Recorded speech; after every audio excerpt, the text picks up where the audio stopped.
Buenos días, bienvenidos. Estamos empezando nuestro tiempo devocional en esta mañana. El día de hoy estamos en nuestro en nuestro devocional número 78 y el título de nuestro devocional es La lección de la historia. La lección de la historia y nuestro texto en esta mañana es el Salmo número 78, que es la porción que vamos a estar utilizando para nuestro tiempo devocional en esta mañana. Vamos a hacer la lectura del Salmo 78. Salmo número 78 dice la palabra de Dios: escucha, pueblo mío, mi ley, inclinad vuestro oído a las palabras de mi boca. Abriré mi boca en proverbios, hablaré cosas escondidas desde tiempos antiguos, las cuales hemos oído y entendido, que nuestros padres nos las contaron. No las encubriremos a sus hijos, contando a la generación venidera las alabanzas de Jehová y su potencia, y las maravillas que hizo. Él estableció testimonio en Jacob, y puso ley en Israel, la cual mandó a nuestros padres que la notificasen a sus hijos, para que lo sepa la generación venidera y los hijos que nacerán. Y los que se levantarán lo cuenten a sus hijos, a fin de que pongan en Dios su confianza, y no se olviden de las obras de Dios, que guardan sus mandamientos, y no sean como sus padres, generación contumaz y rebelde, generación que no dispuso su corazón. No fue fiel para con Dios su espíritu. Los hijos de Efraín, arqueros armados, volvieron las espadas en el día de la batalla, no guardaron el pacto de Dios, ni quisieron andar en su ley, sino que se olvidaron de sus obras y de sus maravillas que les había mostrado. Delante de sus padres hizo maravillas en la tierra de Egipto, en el campo de Zoán. Dividió el mar y los hizo pasar, detuvo las aguas como en un montón, les dio de día con nube y toda la noche con resplandor de fuego, hendió las peñas en el desierto y les hizo beber como de grandes abismos, pues sacó de la peña corrientes e hizo descender aguas como ríos, pero aún volvieron a pecar contra él, rebelándose contra el Altísimo en el desierto, pues tentaron a Dios en su corazón pidiendo comida a su gusto, y hablaron contra Dios diciendo: ¿podrá tener mesa en el desierto? He aquí ha herido la peña y brotaron aguas, y torrentes inundaron la tierra. ¿Podrá dar también pan? Dispondrá carne para su pueblo. Por tanto oyó Jehová y se indignó, se encendió el fuego contra Jacob, y el furor subió también contra Israel, por cuanto no habían creído a Dios ni habían confiado en su salvación. Sin embargo mandó a las nubes de arriba y abrió las puertas de los cielos, e hizo llover sobre ellos maná para que comiesen, y les dio trigo de los cielos. Pan de nobles comió el hombre, les envió comida hasta saciarles, movió el solano en el cielo, y trajo con su poder el viento sur, e hizo llover sobre ellos carnes como polvo, como arena del mar, aves que vuelan. Las hizo caer en medio del campamento, alrededor de sus tiendas. Comieron y se saciaron, y les cumplió pues su deseo. No habían quitado de sí su anhelo, aún estaba la comida en su boca, cuando vino sobre ellos el furor de Dios, e hizo morir a los más robustos de ellos, y derribó a los escogidos de Israel. Con todo esto pecaron aún y no dieron crédito a sus maravillas. Por tanto, consumió sus días en vanidad y sus años en tribulación. Si los hacía morir, entonces buscaban a Dios. Entonces se volvían solícitos en busca suya, y se acordaban de que Dios era su refugio y el Dios Altísimo, su Redentor, pero le lisonjeaban con su boca y con su lengua le mentían, pues en sus corazones no eran rectos en él, ni estuvieron firmes en su pacto, pero él, misericordioso, perdonaba la maldad y no los destruía, y apartó muchas veces su ira, y no despertó todo su enojo. Se acordó de que eran carne, soplo que va y no vuelve. Cuántas veces se rebelaron contra él en el desierto, lo enojaron en el yermo, y volvían y tentaban a Dios, y proclamaban el Santo de Israel. No se acordaban de su mano, del día que los redimió de la angustia, cuando puso en Egipto sus señales y sus maravillas en el campo de Zoán, y volvió sus ríos en sangre y sus corrientes para que no bebiesen. Envió entre ellos enjambres de moscas que los devoraban y ranas que los destruían. Dio también a la oruga sus frutos y sus labores a la langosta. Sus viñas destruyó con granizo y sus higueras con escarcha. Entregó al pedrisco sus bestias y sus ganados a los rayos. Envió sobre ellos el ardor de su ira, enojo, indignación, angustia, un ejército de ángeles destructores. Dispuso camino a su furor. No eximió la vida de ellos de la muerte, sino que entregó su vida a la mortandad. Hizo morir a todo primogénito en Egipto, las primicias de su fuerza en las tiendas de Cam. Hizo salir a su pueblo como ovejas y los llevó por el desierto como un rebaño. Los guió con seguridad, de modo que no tuvieran temor, y el mar cubrió a sus enemigos. Los trajo después a las fronteras de su tierra santa, a este monte que ganó su mano derecha. Echó las naciones de delante de ellos, con cuerda repartió sus tierras en heredad e hizo habitar en sus moradas a las tribus de Israel. Pero ellos tentaron y enojaron al Dios Altísimo y no guardaron sus testimonios, sino que volvieron y se rebelaron como sus padres, se volvieron como arco engañoso, le enojaron con sus lugares altos y le provocaron celo con sus imágenes de talla. Los oyó Dios y se enojó y en gran manera aborreció a Israel.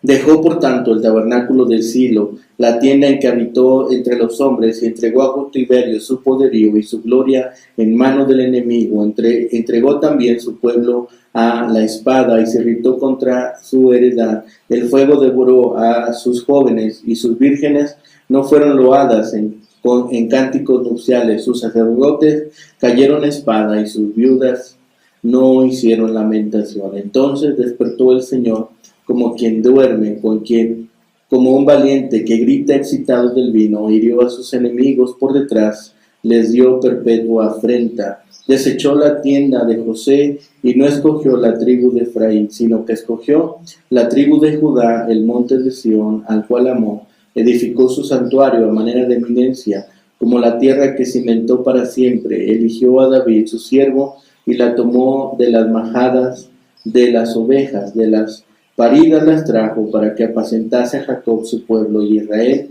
su heredad, y los apacentó conforme a la integridad de su corazón. Los pastoreó con la pericia de sus manos. Bien, este Salmo 78, entonces, como hemos dicho, es una lección de la historia. Es un salmo de sabiduría que relata la historia de Israel en una dramática alternación poética entre exposiciones de la fidelidad de Dios hacia su pueblo y de los periodos de tosudez, premeditación y rebelión de ellos contra Dios mismo. Solo el Salmo 119 es más largo que este. Con su gran dominio de las Escrituras, Asaf expresa un intenso deseo de que la actual generación no repita los errores de tantas generaciones pasadas.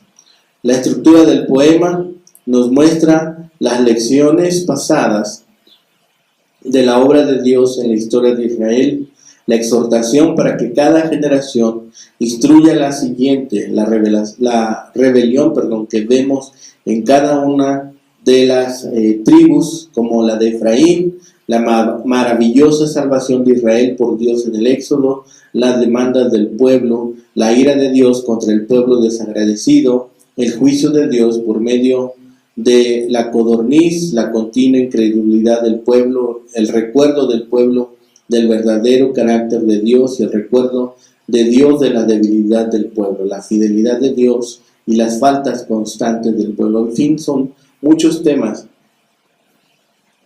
en cuanto a la historia de Israel que están retratadas en este salmo. El salmo presenta la historia de Israel como una parábola para vivir sabiamente. El sabio mira a la historia de Israel para advertir a la comunidad del pacto a que no sea como sus padres incrédulos y rebeldes que olvidaron los grandes hechos de Dios y así sufrieron el castigo divino. Por el contrario, debían ser como sus padres espirituales y así participar en su reino eterno. Por tanto, la fidelidad de Dios y obediencia a sus leyes están basadas en escuchar y recordar los hechos milagrosos y salvíficos de Dios. Por tanto, también la infidelidad a Dios resulta cuando se olvida lo que Dios ha hecho en la historia. El poema consiste de una introducción presentando al autor como un sabio y el tema que los padres espirituales transmitieron a él por medio de los hechos salvíficos de Dios y sus leyes para que las generaciones sucesivas pudieran también confiar en Dios y obedecerle. Es una lección de historia, es uno de los más largos salmos históricos y comprende desde la época del Éxodo hasta el tiempo de David. El salmo en sí tiene un propósito práctico, el de advertir a cada persona en contra de los pecados pasados que vivieron como pueblo de Israel. También tiene un propósito de conseguir la unidad nacional en cuanto a la autoridad en Jerusalén y la casa de David, un objeto de difícil realización debido a las rivalidades que había entre las tribus. Es en este salmo que nosotros podemos ahora identificar otro aspecto más del carácter de Dios. Es en este salmo donde vemos que también el poema manifiesta un rechazo del reino del norte hacia el sur. El salmo nos muestra esta rivalidad aún entre las tribus, aún entre los hermanos, y es lo que nos muestra que aún en la casa de Dios puede haber entre sus miembros sí desacuerdos, pero lo importante es que se lleguen a resolución, que se trate de llevar a una resolución cada una de las cosas que está viviendo. Vamos a observar pues en los primeros 11 versículos la primera sección del Salmo como una introducción que pone en contexto las enseñanzas que van a destacar en el recuento de la historia nacional. ¿Sí? Es una especie de enseñanza corta. Dice en los primeros versículos: escucha, pueblo mío, mi ley, inclinad vuestro oído a las palabras de mi boca, abriré mi boca en proverbios, hablaré cosas escondidas desde tiempos antiguos, las cuales hemos oído y entendido que nuestros padres no las contaron. ¿Sí? Es en estos versículos donde vemos que la persona sabia e inteligente, de acuerdo con el salmista, es la que descubre en la historia los valores necesarios e importantes para vivir con dignidad y valor. Esa, en efecto, es la gran virtud de la tradición. No es el recuento del pasado de forma acrítica, sino un análisis adecuado y sabio de la historia que nos permite vivir con prudencia y justicia el presente y el futuro. El poema comienza con la exhortación del salmista o el maestro en torno a la ley, en torno a la Torá, que en este contexto es mucho más que las regulaciones jurídicas, son enseñanzas en sí, enseñanzas para la vida. La invitación al oyente o lector es a escuchar e inclinar el oído. Después Dios va a abrir su boca y hablar cosas escondidas. Debe ser una práctica común entre el creyente. Estas primeras líneas deberían ser la norma que nosotros deberíamos usar para aprender acerca de las cosas de Dios. Después, en la siguiente parte, del versículo 13 al 39, ahora destaca la actitud pecaminosa de Israel, la infidelidad que el pueblo ha mostrado a Dios durante esta época. Y afirma el salmista que aunque Dios siempre ha sido fiel, el pueblo de Israel ha manifestado desde el comienzo mismo de su historia una fuerte tendencia hacia la infidelidad. Contrapone de esta forma el salmista las infidelidades del pueblo y las manifestaciones extraordinarias de los milagros de Dios. De acuerdo con el poeta, Dios libera al pueblo de Egipto y les ayuda a pasar el Mar Rojo. Les envía la nube que les orienta de día y la columna de fuego en las noches. Provee de la roca el agua necesaria para la subsistencia y les brinda el maná, las codornices para la alimentación, además de facilitar la salida de las tierras de Egipto, donde envió las plagas. Hacia la última parte del versículo 40 al 72, el poema solamente enumera, el poeta, el salmista, solamente enumera 7 plagas o calamidades en Egipto. Los ríos convertidos en sangre, los enjambres de moscas, las ranas, de langostas, los granizos que destruyen y congelan, las lluvias con rayos y relámpagos y pedriscos, y finalmente la muerte de los primogénitos.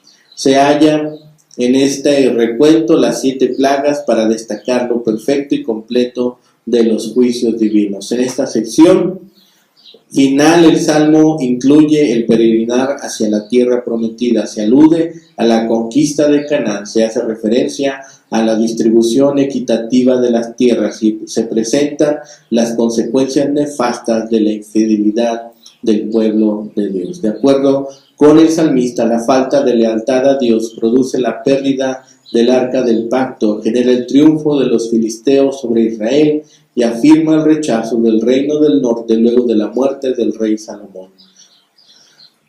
Esta lección de historia también debe llamarnos a nosotros a reflexión. ¿Cuántas veces hemos pedido, sí, la bendición de Dios, pero también cuántas veces no hemos tenido ninguna oportunidad para que estemos ahora reflexionando en que hemos fallado? El vocabulario que se usa para este salmo podemos nosotros revisarlo durante el estudio, y mediante el estudio cuidadoso y sobrio de este salmo vamos a encontrar de relieve varios principios de gran relevancia pedagógica y espiritual. En primer lugar, se revela la importancia que tiene la tradición y la educación en los pueblos y en las comunidades de fe. El poema presupone un ambiente educativo que transforma, en el cual se repasa la historia no como un acto de entretenimiento superficial, sino como un fundamento de vida, como maestra de la existencia. La tradición, lejos de ser un lastre histórico que debe rechazarse, es un instrumento vital para preservar la identidad y afirmar la salud mental y espiritual. Y la historia, estudiada desde esta perspectiva analítica, se convierte en fuente de sabiduría, pues nos permite vivir con prudencia y sabiduría al evitar errores pasados y afirmar acciones que se relacionan con la voluntad de Dios. Entonces, en este salmo vemos la mano de Dios en la historia, vemos el desarrollo, el propósito de la historia, que es recordarnos justamente las acciones de Dios, las rebeldías en las cuales algunos de los pueblos, de las naciones de las tribus, que conformaban Israel, fueron rebeldes, las rebeliones que podemos tener aún cuando estamos pasando por alguna problemática y las enseñanzas que deja acerca de los pueblos o en este caso, de cómo el pueblo, al ser rebelde, también forma parte del juicio de Dios. El propósito de Dios se cumple siempre en todo momento de la historia. Ya hemos hablado antes de este tema, que Dios es el Dios de la historia. Él sabe cuándo han de pasar cada uno de los eventos y cuál es la forma en la cual han de desarrollarse finalmente todas las cosas. Se hace aquí este recuento de la historia y debe ser importante para nosotros, porque también nosotros en algún momento podemos estar siendo rebeldes. Finalmente, El pueblo de Israel se rebeló y no fue fiel a Dios. Se olvidó de las maravillas que había realizado. Puso a prueba a Dios al hacerle demandas. Mintieron y trataron de adularlo y siguieron olvidándolo aun cuando hizo grandes cosas en su beneficio. Esto aparece en la palabra de Dios para que no cometamos los mismos errores. En primera carta a los Corintios, capítulo 10, versículos 5 al 12, Pablo usa esta clásica historia de la infidelidad de Israel para advertir a los primeros cristianos a ser fieles. Dios ordenó que sus leyes y estos hechos poderosos en la historia de Israel se transmitieran de padres a hijos. Esto muestra el propósito y la importancia de la educación. Ayudar a cada generación a obedecer a Dios y a depositar su esperanza en Él. Es importante evitar que los niños repitan los mismos errores que sus antepasados. ¿Qué hacemos hoy para transmitir a la próxima generación en la historia de la obra de Dios en el mundo? Efraín era la tribu más prominente de Israel desde los días de Moisés hasta la época de Saúl. El tabernáculo se colocó en su territorio. No existe otra narración bíblica que diga que los soldados de Efraín salieron huyendo de la batalla.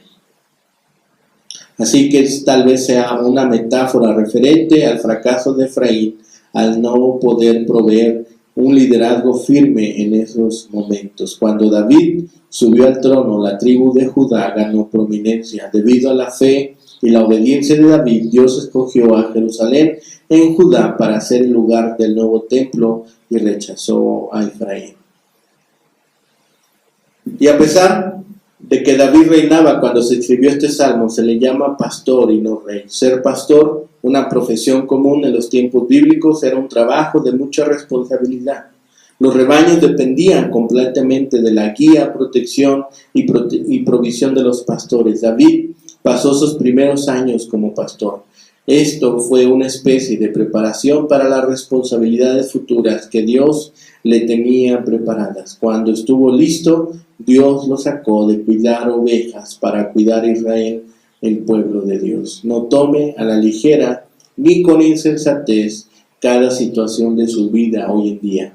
Quizá sea el campo de entrenamiento en el que lo ha puesto Dios para prepararle para el futuro. Entonces, estemos bastante dispuestos a aprender de cada lección que Dios nos está dando en nuestra vida. Y no olvidemos por qué razón la historia de Israel está escrita en la Biblia, para que nosotros no caigamos en los mismos errores.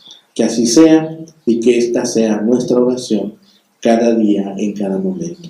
Que el Señor les bendiga, que tengan un excelente día.